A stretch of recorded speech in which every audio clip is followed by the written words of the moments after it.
அநீதியை எதிர்க்க வந்த மாவீரன் அருமை அண்ணன் அஞ்சா நெஞ்சன் தமிழகத்தின் மூன்றெழுத்து குறும்பர்களின் வரப்பிரசாதம் நமக்கெல்லாம் வாய்த்திருக்கிறது என்று சொன்னால் குறும்பர்களின் மூன்றெழுத்து தலைவர் CMS அவர்களே,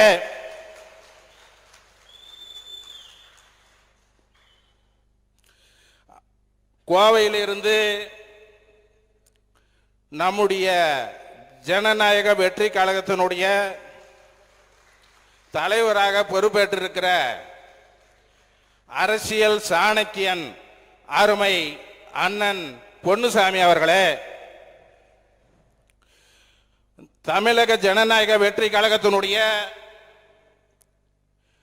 பொருளாளர் பெரு மதிப்பிற்குரிய போற்றுதலுக்குரிய பெரியவர் ஆனந்தன் அவர்களே,